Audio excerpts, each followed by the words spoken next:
ક્યારે એવું લાગ્યું છે કે અમુક લોકો જાણે નસીબનું વરદાન લઈને જ જન્મ્યા હોય, હંમેશા રાઈટ ટાઈમ પર રાઈટ જગ્યાએ? પણ શું નસીબ ખરેખર જન્મથી જ મળે છે કે પછી એને બનાવવાની કોઈ રીત છે? ચાલો આજે આપણે આ જ રહસ્યને ઉકેલીએ. તો આ જ મોટો સવાલ છે, બરાબર ને? શું અમુક લોકો ખરેખર એક લકી સ્ટાર લઈને જ પેદા થાય છે કે પછી નસીબ એક એવી ગેમ છે જેના નિયમો આપણે સમજી શકીએ છીએ? ચાલો આજે નસીબના આ કોયડાને ઉકેલીએ અને જોઈએ કે સત્ય શું છે. આ વાતને સમજવા માટે ચાલો એક બહુ જ મજેદાર પ્રયોગની વાત કરીએ. એક સાયકોલોજિસ્ટે શું કર્યું ખબર છે? એમણે 2 ગ્રુપ બનાવ્યા. એક એવા લોકોનું જે પોતાને ખૂબ જ લકી માનતા હતા અને બીજું એવા લોકોનું જે પોતાને અનલકી સમજતા હતા. બંનેને એક ન્યૂઝપેપર આપ્યું અને એક સિમ્પલ કામ સોંપ્યું. આમાં કેટલા ફોટા છે એ ગણી બતાવો.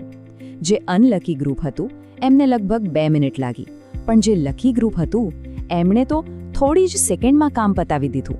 પણ આવું કેવી રીતે થયું? આટલો બધો ફરક? રહસ્ય છાપાના બીજા જ પાના પર છુપાયેલું હતું.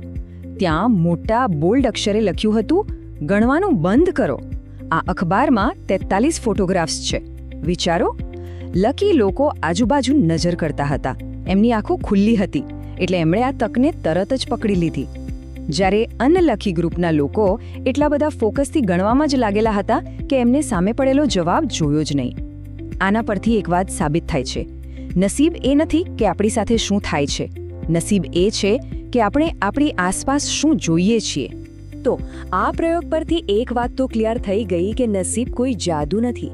એ એક એવી વસ્તુ છે જેને આપણે સમજી શકીએ છીએ અને કદાચ કંટ્રોલ પણ કરી શકીએ છીએ. તો ચાલો નસીબ વિશેની બધી જૂની માન્યતાઓને બાજુ પર મૂકીએ અને એની અસલી રેસિપી શું છે એ જાણીએ.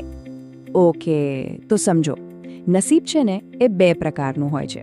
એક છે પ્યોર ચાન્સ, એટલે કે લોટરી લાગવી. એના પર આપણું કોઈ જ કંટ્રોલ નથી, બરાબર? પણ બીજું છે સાચું નસીબ. આ કેવું છે ખબર છે? સ્લોટ મશીનની ગેમ જેવું, જેમાં 3 ચેરી એક લાઇનમાં લાવવાની હોય. હા, એમાં ચાન્સ તો છે જ, પણ જો કોઈ વ્યક્તિ મહેનત કરે, વારંવાર રમે, તો એ જીતવાની શક્યતા વધારી શકે છે. આપણે આજે આ બીજા પ્રકારના નસીબની વાત કરવાના છીએ, જેને બનાવી શકાય છે. તો પછી આ સાચા નસીબની રેસિપીના 3 મુખ્ય ઘટકો કયા છે? ચાલો જોઈએ. પહેલું, સંયોગ, એટલે કે આપણી આસપાસ જે રેન્ડમ ઘટનાઓ બને છે તે. બીજું, પ્રતિભા, એટલે કે આપણી પોતાની સ્કિલ્સ અને તકને ઓળખવાની ક્ષમતા. અને ત્રીજું, સૌથી અગત્યનું, સખત મહેનત, એટલે કે એ તકને પકડીને એના પર કામ કરવાની હિંમત. જ્યારે આ 3 વસ્તુઓ ભેગી થાય છે ને, ત્યારે જ દુનિયા એને નસીબ કહે છે. તો હવે સવાલ એ છે કે શું આપણે પણ નસીબદાર બની શકીએ? જવાબ છે હા, ચોક્કસપણે.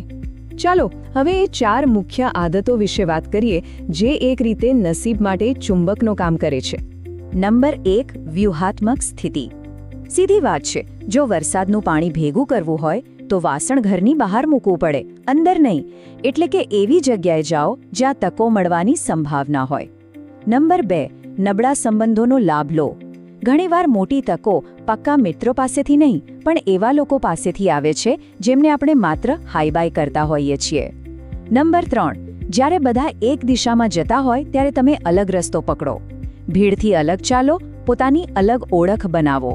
અને છેલ્લું, નંબર 4, હેડફોન ઉતારી દોનો નિયમ. મતલબ કે પોતાની જ દુનિયામાં ખોવાયેલા ન રહો, આસપાસ નજર રાખો.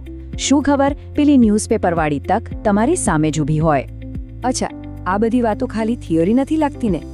ચાલો હવે કેટલાક રિયલ લાઈફ ઉદાહરણો જોઈએ, એવા લોકોના જેમણે આ જ નિયમોનો ઉપયોગ કરીને પોતાનું નસીબ જાતે ઘડ્યું. સ્ટાર વોર્સના ફેમસ હેન સોલો, એટલે કે હેરિસન ફોર્ડ, એમને તો બધા ઓળખે છે. પણ શું કોઈને ખબર છે કે એક્ટર બનતા પહેલા એ એક સુથાર હતા?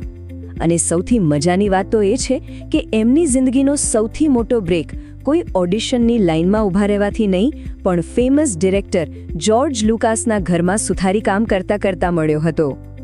આમાંથી શીખવાનું શું છે? એમનો સુથારી કામ ભલે એક સાઈડનું કામ હતું, પણ એ કામે એમને એમના મુખ્ય સપના એટલે કે એક્ટિંગની દુનિયાની બિલકુલ નજીક રાખ્યા.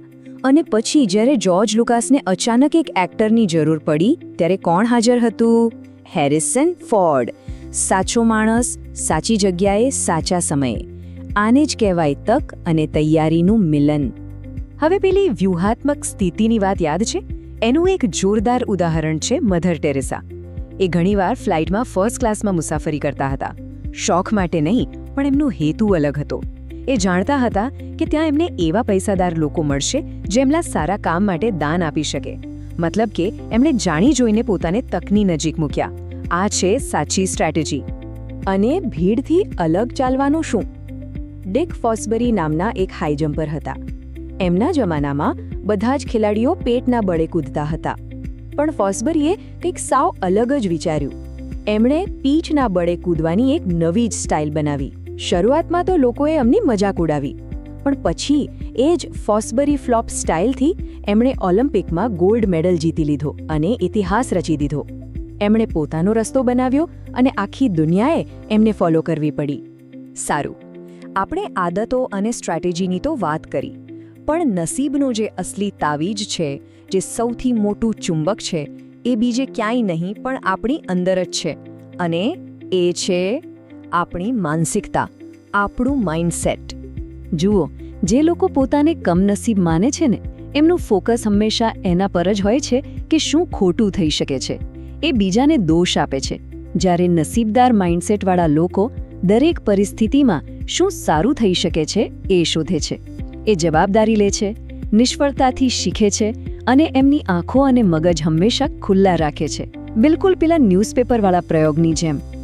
સાયકોલોજીમાં આની પાછળ એક બહુ મસ્ત કોન્સેપ્ટ છે જેને પિગ્મેલિયન ઇફેક્ટ કહેવાય છે. એનો સીધો મતલબ એ છે કે આપણી જે અપેક્ષાઓ હોય છે એ જ આપણી વાસ્તવિકતા બની જાય છે.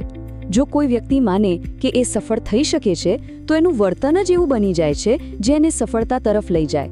અને હા, આ જ નિયમ આપણા પોતાના પર પણ લાગુ પડે છે. મતલબ કે જો આપણે દિલથી એવું માણી લઈએ કે આપણે નસીબદાર છીએ, તો આપણે આપોઆપ વધુ આશાવાદી અને હિંમતવાળા બની જઈએ છીએ. આપણે વધુ ચાન્સ લઈએ છીએ અને આને કારણે જ આપણને સારા પરિણામો મળે છે. આ એક પ્રકારની સેલ્ફ ફુલફિલિંગ પ્રોફેસી છે. એટલે કે આપણે જે માનીએ છીએ એ જ હકીકત બની જાય છે. તો આ બધી વાત પછી અસલી સવાલ એ નથી કે આપણે નસીબદાર છીએ કે નહીં. અસલી સવાલ એ છે કે આપણે આજે જ એવો કયો એક નાનો ફેરફાર કરી શકીએ જેનાથી આપણા નસીબની પેલી સ્લોટ મશીનમાં ચેરીની લાઈન લાગવાનું શરૂ થઈ જાય. આ પાઠો how luck happens by Janice Kaplan અને ડૉક્ટર બાર્નાબી માર્શ નામના પુસ્તકમાંથી લેવામાં આવ્યા હતા. પુસ્તક ખરીદવાની લિંક તમને વર્ણનમાં મળશે. સારું જ્ઞાન ફેલાવવા માટે આ વિડિયો તમારા મિત્રો સાથે શેર કરો અને આવા વધુ કન્ટેન્ટ માટે અમારી ચેનલને સબસ્ક્રાઇબ કરો. આભાર.